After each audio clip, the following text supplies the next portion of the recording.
हरे कृष्ण।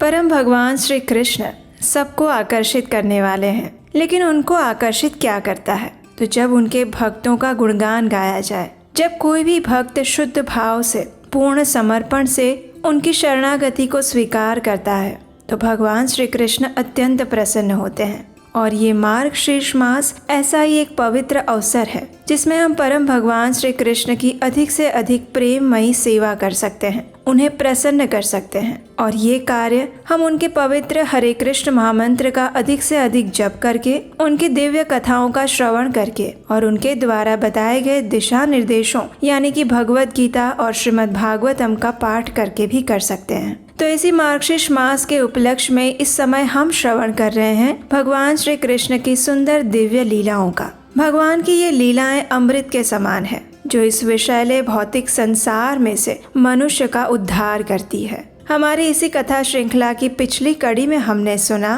कि किस प्रकार भगवान श्री कृष्ण ने अपने नन्हे शिशु अवतार में ही पूतना जैसी राक्षसी और तृणावर्त जैसे असुर का वध कर दिया था। तो चलिए अब आज के अध्याय का आरंभ करते हैं। ईशान्यामेश्वरः पातु सर्वत्र पातु शत्रुजित् इति एवं कथितं ब्रह्मन् कवचं परमं अद्भुतम्।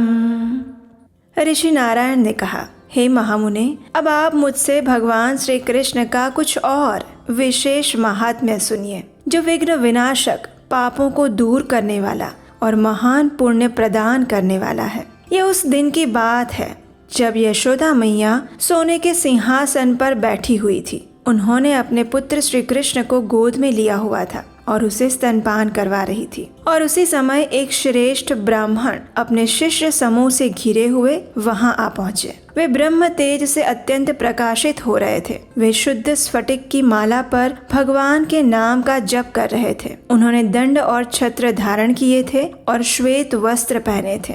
वेद और वेदांगों के पारंगत तो वे थे ही, लेकिन ज्योतिर्विद्या के वो मूर्तिमान स्वरूप थे। उनका मुख शरद पूर्णिमा के चंद्रदेव की कांति को भी लज्जित कर रहा था। गौर वर्ण के अंग और कमल जैसे नेत्रों वाले वे योगीराज भगवान शंकर के शिष्य थे और गदाधारी श्री विष्णु के प्रति विशुद्ध भक्ति रखने वाले थे। वे वेदों की अनेक प्रकार की व्याख्या लीला पूर्वक करते थे। उन्हें देखकर ऐसा लग रहा था मानो वे चारों वेदों का तेज मूर्तिमान हो गया हो। उनके कंठ में साक्षात सरस्वती देवी का वास था। दिन रात श्री कृष्ण चरणार विंदों के ध्यान में वे तत्पर रहते थे और इसलिए उन्होंने जीवन की मुक्त अवस्था को प्राप्त कर लिया था। उन्हें देखते ही यशोदा मैया खड़ी हो गई। उन्होंने मस्तक झुकाकर उस मुनि के चरणों में प्रणाम किया। उन्हें बैठने के लिए सुवर्ण का सिंहासन प्रदान किया। उनके आतिथ्य के लिए पाद्य, अर्घ्य, गौ और मधुपर्क निवेदित किया। मुस्कुराती हुई नंद रानी ने अपने बालक से उस मुनिंद्र की वंदना करवाई और मुनि ने भी मन ही मन शिशु रूप में रहे उस श्री हरि को 100 प्रणाम किए और फिर प्रसन्नता पूर्वक वेद मंत्रों के अनुकूल आशीर्वाद दिया। तत्पश्चात नंद रानी ने मुनि के शिष्यों को भी प्रणाम किए। उन सबको भक्ति भाव से उन सब के लिए पृथक पृथक पाद्य आदि अर्पित किए और उन सभी शिष्यों ने भी यशोदा जी को आशीर्वाद दिया। मुनि अपने शिष्यों के साथ पैर धोकर जब सिंहासन पर विराजित हो गए, तब सती साध्वी देवी यशोदा ने अपने बालक को गोद में लेकर भक्ति भाव से मस्तक झुकाकर दोनों हाथ जोड़कर मुनि के आगमन का कारण पूछने की जिज्ञासा प्रकट की। उन्होंने कहा, हे मुने, आप स्वात्मा राम महर्षि हैं। आपसे कुशल मंगल पूछना हालांकि उचित नहीं है, लेकिन फिर भी इस समय मैं आपका कुशल समाचार पूछ रही हूँ। सामान्यतः अबला बुद्धिहीना होती हैं, इसलिए आप मेरे इस दोष को क्षमा कर दीजिए। हे प्रभु, अंगिरा, अत्रि, मरीचि, गौतम आदि अनेक ऋषि मुनि हैं और इन सभी पुण्य श्लोका महात्माओं में से आप कौन हैं? कृपया मुझे बताइए। यद्यपि आपसे उत्तर पाने के योग्य तो मैं नहीं हूँ, फिर भी यदि आप उचित समझें तो आप मेरी पूछी हुई बात बताइए। आप जैसे महात्मा पुरुष प्रसन्न मन से शिशु को आशीर्वाद देने योग्य हैं और निश्चय ही ब्राह्मणों का आशीर्वाद तत्काल पूर्ण मंगलकारी होता है। इस प्रकार कहकर नंद रानी यशोदा भक्ति भाव से मुनि के सामने खड़ी हो गई। उन्होंने नंद राय जी को बुलाने के लिए सेवक को भेजा और यशोदा जी की इस प्रकार की बातें सुनकर मुनिवर गर्ग हंसने लगे और फिर उन्होंने यथार्थ, हितकर, नीति युक्त और आनंददायक बात कही। श्री गर्ग मुनि ने कहा, हे देवी, तुम्हारा ये समय उचित वचन अमृत के समान मधुर है। जिसका जिस कुल में जन्म होता है उसका स्वभाव भी वैसा ही होता है। समस्त गोप रूपी कमल वनों के विकास के लिए गोपराज गिरिभानु सूर्य के समान है। उनकी पत्नी का नाम सती पद्मावती है, जो साक्षात पद्मा यानी लक्ष्मी के समान है, और उन्हीं की पुत्री तुम यशोदा हो, जो अपने यश की वृद्धि करने वाली हो। हे भद्रे, नंद और तुम जो कुछ भी हो वो मुझे ज्ञात है। ये बालक जिस प्रयोजन से इस भूतल पर अवतीर्ण हुआ है वो भी मैं जानता हूँ, लेकिन ये सारी बातें निर्जन स्थान में नंद के साथ ही मैं आपको बताऊंगा। और मेरा नाम गर्ग है। मैं चीरकाल से यदुकुल का पुरोहित रहा हूँ। वसुदेव जी ने मुझे यहाँ ऐसे कार्य के लिए भेजा है जिसे दूसरा और कोई नहीं कर सकता। जब गर्ग मुनि इस प्रकार बात कर रहे थे, उसी समय नंद महाराज को समाचार मिला कि गर्ग ऋषि आए हैं। वे तुरंत ही उस स्थान पर आ गए। उन्होंने दंडवत उन्हें प्रणाम किया, साथ ही उनके शिष्यों को भी मस्तक झुकाकर प्रणाम किया। उन सब ने नंद राय को आशीर्वाद दिए। उसके बाद गर्ग मुनि अपने आसन से उठे और नंद तथा यशोदा को लेकर सुरम्य अंतःपुर में चले गए। उस निर्जन स्थान में गर्ग मुनि, नंद महाराज और पुत्र सहित यशोदा जी इतने ही लोग रह गए थे। और उस समय गर्ग मुनि ने एक गूढ़ रहस्य बताना आरंभ किया।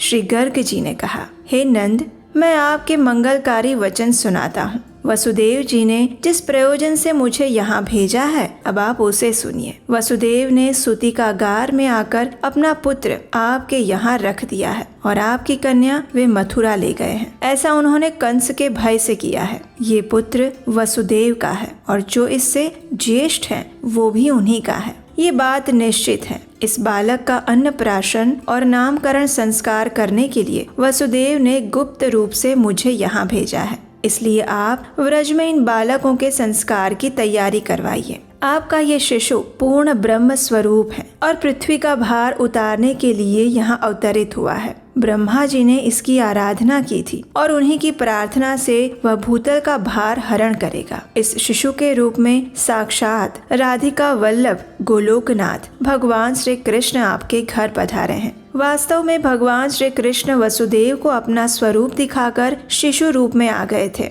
और सूतिकागार से इस समय आपके घर में आए हैं। ये किसी भी योनि से प्रकट नहीं हुए हैं, अयोनिज रूप में ही भूतल पर अवतीर्ण हुए हैं। इन श्री हरि ने माया से अपनी माता के गर्भ को वायु से पूर्ण कर रखा था और फिर स्वयं प्रकट होकर अपने उस दिव्य स्वरूप का वसुदेव जी को उन्होंने दर्शन करवाया था। हे गोपराज, युग युग में इनका भिन्न भिन्न वर्ण और नाम है। ये सबसे पहले श्वेत, रक्त और पीत वर्ण के थे। इस समय वे कृष्ण वर्ण होकर प्रकट हुए हैं। सतयुग में उनका वर्ण श्वेत था। वो तेज पुंज से आवृत होने के कारण अत्यंत प्रसन्न जान पड़ते थे। त्रेता में इनका वर्ण लाल हुआ और द्वापर में वे भगवान पीत वर्ण के हो गए। कलयुग के आरंभ में इनका वर्ण कृष्ण हो गया और ये श्रीमान तेज की राशि हैं, परिपूर्णतम ब्रह्म हैं और इसीलिए कृष्ण कहे गए हैं। कृष्ण पद में जो ककार है वो ब्रह्मा का वाचक है। रुकार अनंत शेषनाग का वाचक है। मूर्धन्य शकार शिव का और णकार धर्म का बोधक है और अंत में जो अकार है वो श्वेत द्वीप निवासी विष्णु का वाचक है और विसर्ग नर नारायण अर्थ का बोधक माना गया है और इसीलिए वे कृष्ण कहे गए हैं। कृष्ण शब्द निर्वाण का वाचक है, अणकार मोक्ष का बोधक है और अकार का अर्थ दाता है। ये श्री हरि निर्वाण मोक्ष प्रदान करने वाले हैं, इसलिए कृष्ण कहे गए हैं। हे व्रजेश्वर, श्री कृष्ण नाम के स्मरण, कीर्तन और श्रवण के लिए थोड़ा सा भी प्रयास किया जाए तो श्री कृष्ण एक सेवक की भांति गोलोक से विमान लेकर अपने भक्त को लेने के लिए तुरंत आ जाते हैं। विद्वान लोग शायद भूतल के धूलि कणों की गणना कर भी ले, लेकिन भगवान श्री कृष्ण के नाम के प्रभाव की गणना करने में कोई भी संत पुरुष समर्थ नहीं है। मेरे गुरु भगवान शंकर ही श्री कृष्ण के गुणों और नामों का प्रभाव कुछ कुछ जानते हैं। ब्रह्मा, अनंत, धर्म, देवता, ऋषि, मनु, मानव, वेद और संत पुरुष श्री कृष्ण नाम महिमा की 16वीं कला को भी नहीं जान सकते। हे नंद महाराज, इस प्रकार मैंने आपके पुत्र की महिमा का अपनी बुद्धि और ज्ञान के अनुसार वर्णन किया है। इसे मैंने अपने गुरु के मुख से सुना था। हे नंदराय, श्री कृष्ण के ये सभी नाम जो तुम मेरे मुख से सुन रहे हो, उसे अपने हृदय में धारण करो। ये नाम जन्म तथा मृत्यु के कष्ट को हर लेने वाले हैं। तुम्हारे कनिष्ठ पुत्र के नामों का महत्व जैसा मैंने सुना था वैसा ही अब तुम्हें बता दिया है। अब तुम अपने ज्येष्ठ पुत्र हलधर के नाम का संकेत सुनो। वे जब गर्भ में थे उस समय उस गर्भ का संकर्षण किया गया था, इसलिए उनका नाम संकर्षण हुआ। वेदों में ये कहा गया है कि उनका कभी अंत नहीं होता, इसलिए वे अनंत कहे गए हैं। उनमें बल की अधिकता है, इसलिए उनको बलदेव कहते हैं। हल धारण करने से उनका नाम हली हुआ है। नील रंग का वस्त्र धारण करने से इन्हें शीती वासा नीलांबर कहा गया है। ये मूसल को आयुध बनाकर रखते हैं, इसलिए मूसली कहे गए हैं। रेवती के साथ भविष्य में इनका विवाह होगा, इसलिए वे साक्षात रेवती रमण हैं। रोहिणी के गर्भ में वास करने से इन महाबुद्धिमान संकर्षण को रोहिणी कहा गया है। और इस प्रकार ज्येष्ठ पुत्र का नाम जैसा मैंने सुना था वैसा अब आपको बताया। अब मैं अपने घर प्रस्थान करूंगा। आप अपने भवन में सुखपूर्वक रहें। जब गर्ग मुनि की इस प्रकार बात सुनी तो नंद महाराज और यशोदा मैया आश्चर्यचकित रह गए। उन्होंने दोनों हाथ जोड़ लिए और भक्ति भाव से मस्तक झुकाकर इस प्रकार कहने लगे। नंद महाराज ने कहा, हे ब्रह्मन, यदि आप चले गए तो कौन महात्मा इस कर्म को करवाएंगे? अतः आप स्वयं ही शुभ दृष्टि करके इन दोनों बालकों का नामकरण और अन्नप्राशन संस्कार करवाइए। राधा बंधु से लेकर राधा प्राणाधिक तक जो भी नाम समूह बताए गए हैं, उनमें जो राधा नाम आया है वो राधा कौन है और किसकी पुत्री है? नंद महाराज की ये बात सुनकर मुनिवर गर्ग हंसने लगे और उन्होंने कहा, ये परम निगूढ़ तत्व और रहस्य की बात है। हे नंद महाराज, ध्यान से सुनिए। मैं पुरातन इतिहास बताने जा रहा हूँ। ये वृतांत पहले गोलोक में घटित हुआ था और उसे मैंने स्वयं अपने आराध्य भगवान शंकर के मुख से सुना है। एक समय गोलोक में श्रीदामा का राधा के साथ लीला प्रेरित कलह हो गया और उस कलह के कारण श्रीदामा के श्राप से लीला के वशीभूत होकर राधा को गोकुल में आना पड़ा है। इस समय वे वृषभानु गोप की बेटी है और कलावती उनकी माता है।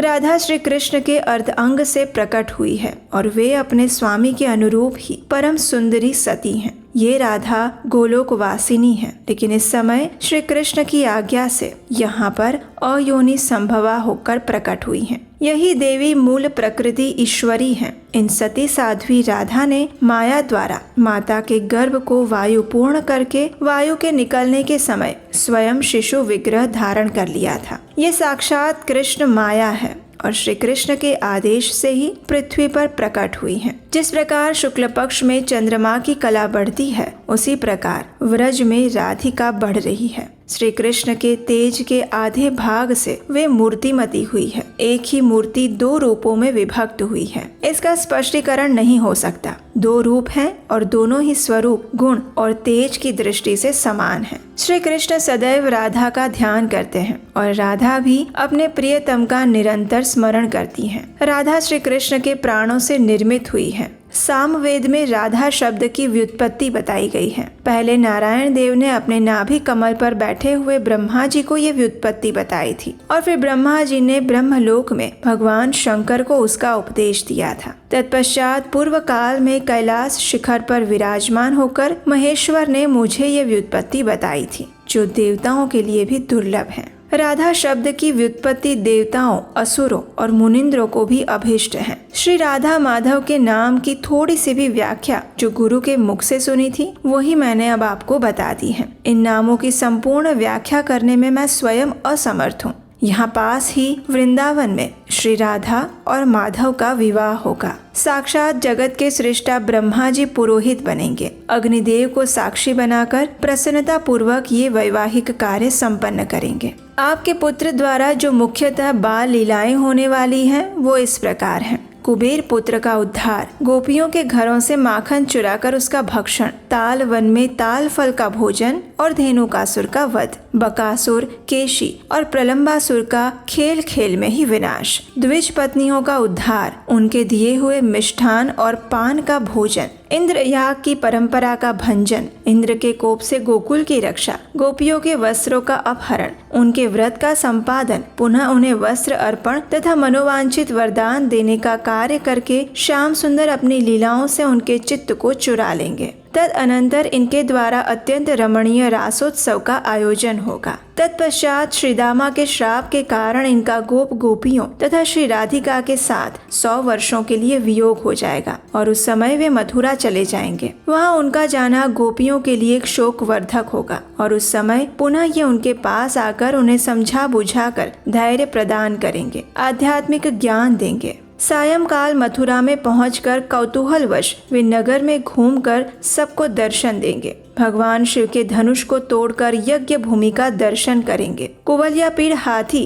और मल्लों का वध करने के बाद कंस को देखेंगे और तत्काल उसका विध्वंस करके अपने माता पिता को बंदी गृह से छुड़ाएंगे। कंस के राज्य पर उग्रसेन का अभिषेक करेंगे। कंस के बंधु बांधवों को ज्ञान उपदेश देकर उनका शोक दूर करेंगे। इस प्रकार गर्ग मुनि ने भविष्य में होने वाली भगवान श्री कृष्ण की सभी लीलाओं का वर्णन वसुदेव जी को कह सुनाया। इस प्रकार कहने के बाद उन्होंने आगे कहा, हे नंद महाराज, ये वेद का निश्चित मत है। अब इस समय जिस उद्देश्य से मेरा आगमन हुआ है वो सुनिए। माघ मास के शुक्ल पक्ष की चतुर्दशी की शुभ बेला में इन बालकों का संस्कार कीजिए। उस दिन गुरुवार है, रेवती नक्षत्र है, चंद्र और तारा शुद्ध हैं, मीन के चंद्रमा है और उस पर लग्नेश की पूर्ण दृष्टि है। उत्तम वणिज नामक करण है और मनोहर शुभ योग है। वो दिन परम दुर्लभ है, उसमें सभी उत्कृष्ट और उपयोगी योगों का उदय हुआ है, इसलिए उनका संस्कार कर्म संपादन करिए।